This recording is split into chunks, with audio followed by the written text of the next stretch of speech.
कि ये आग बन्नी गाला में क्यों लगी हुई है। इमरान खान के दौर में, 4 साल दौर में, आपने देखा कि पाकिस्तान की सफारतकारी को पे दर पे धचके लगे। सबसे बड़ा धचका सकूत कश्मीर के सूरत में हुआ, जब इमरान खान डोनाल्ड ट्रंप से मिलने गए और वापस आके उन्होंने कहा कि मैं वर्ल्ड कप जीत के आ रहा हूँ। कुछ दिन बाद कौम ने उस वर्ल्ड कप का जो है अमली नमूना सकूत कश्मीर की सूरत में देखा। जो नुकसान 75 साल में कश्मीर कौज को नहीं पहुंचा था, वो इमरान खान की दौरे हुकूमत में पाकिस्तान को उठाना पड़ा। इसके आपने जवाब में देखा, बिलावल भुट्टो साहब जिस दिन से इस मुल्क के वजीर खारजा की कुर्सी पर बैठे हैं, उन्होंने पाकिस्तान की साख, पाकिस्तान के ताल्लुकात पूरी दुनिया में जहाँ जहाँ हमारे बरादराना ताल्लुकात थे जिनको इमरान नियाजी साहब ने तबाह किया, वो साख उन्होंने वापस बहाल की। इस वक्त चेयरमैन पाकिस्तान पीपल्स पार्टी और वजीर खारजा पाकिस्तान के कामयाब दौरों की वजह से पूरी दुनिया पाकिस्तान के मौक़िफ़ की तायद कर रही है। ये बात आपने खुद देखी कि यूनाइटेड नेशंस में एक आवाज़ ऐसी नहीं थी कि जो पाकिस्तान के मुखालिफ उठी हो सिवाय भारतीयों के। मैं ये कहना चाहती हूँ कि इमरान खान साहब का जो टोला है, असद उमर और जो हमारे साबिक वजीर खारजा शाह महमूद कुरैशी, उनकी तकलीफ़ हमें समझ आती है। ये जो एक प्रोपेगेंडा कर रहे हैं, तो अब उन्हें समझ आ जानी चाहिए कि कामयाब सफारतकारी क्या होती है और कामयाब सफारतकारी का समर क्या होता है, और उसके नतीजे में पाकिस्तान का मौक़िफ़ जो है वो पूरी दुनिया में जो गूंज रहा है वो क्या होता है। और दूसरी तरफ जो ये प्रोपेगेंडा कर रहे हैं, उनके लीडर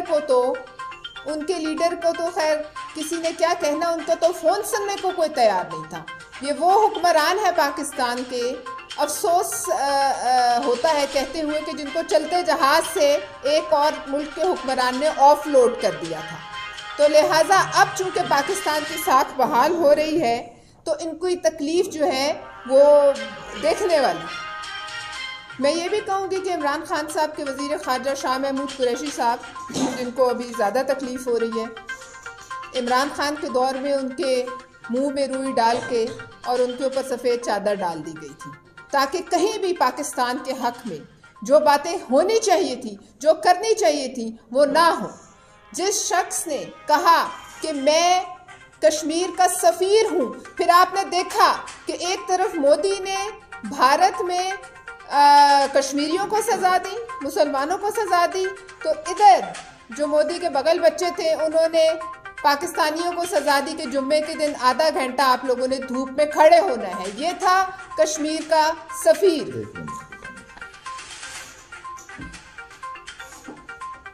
जिस वक्त पाकिस्तान के वज़ीर ख़ारजा यूनाइटेड नेशन में पाकिस्तान का मौक़िफ़ पेश कर रहे थे, पाकिस्तानियों को उनमें शहीद भुट्टो बोलते नजर आ रहे थे। हम ये समझते हैं कि जो मोदी के वकील थे, जो मोदी की वापसी की दुआएं करते थे, जो कहते थे कि मोदी वापस आएगा तो कश्मीर का फैसला होगा, कश्मीर कॉज का जो है वो उसको फ़ायदा होगा, जो मोदी का पोलिंग एजेंट बना हुआ था, जिसकी एडवांस फीस इमरान नियाजी साहब ने फॉरेन फंडिंग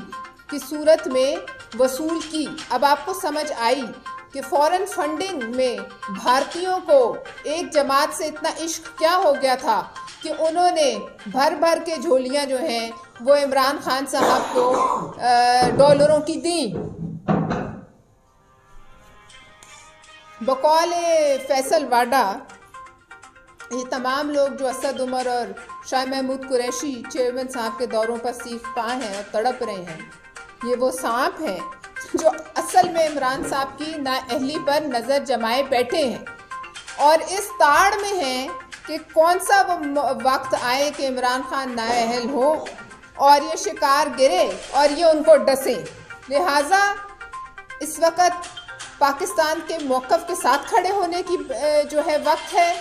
कश्मीर के मौक़िफ़ के साथ खड़ा होने का वक्त है, ना कि अपनी जो है जो गैर मुल्की आका हैं इनकी जो इन्होंने पाकिस्तान के सामने, पाकिस्तानियों के सामने फ्रॉड और झूठ बोला कि मैं एब्सोल्युटली नॉट कह के आया हूँ। आज आपको नज़र आ गया कि एब्सोल्युटली नॉट कैसे कहा जाता है। एब्सोल्युटली नॉट ऐसे नहीं होता कि अपने मुल्क में तो एब्सोल्युटली नॉट का नारा लगाओ और गैर मुल्की आकाओं के सामने ढेर हो जाओ और फिर यस यस यस कहो और फिर उसी अमेरिका के पास जाकर उन लॉबिस्ट को हायर करो जो पाकिस्तान के एटमी असासों के खिलाफ प्रोपेगेंडे करते हैं और फिर चंद दिनों बाद फिर कहो कि मेरा तो अमेरिका से कोई झगड़ा नहीं,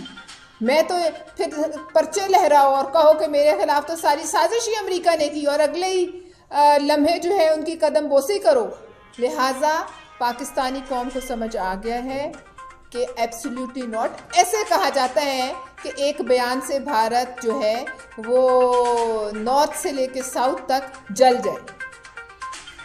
मैं आपको ये भी याद कराना चाहूँगी कि जिनको तकलीफ़ हो रही है ये वो लोग हैं जिन्होंने अमेरिका में बैठकर एजेंसियों के ख़िलाफ़, अपने इदारों के ख़िलाफ़ चार्जशीट पढ़ी थी। आज वही अमेरिका है जहाँ बिलावल भुट्टो साहब बात कर रहे हैं और जहाँ से उनकी आवाज़ पूरी दुनिया में गूंज रही है। वही शख्स हैं जिन्होंने अपने मुल्क की एजेंसियों और फ़ौज को कटहरे में खड़ा किया था बैरून मुल्क दौरों पर।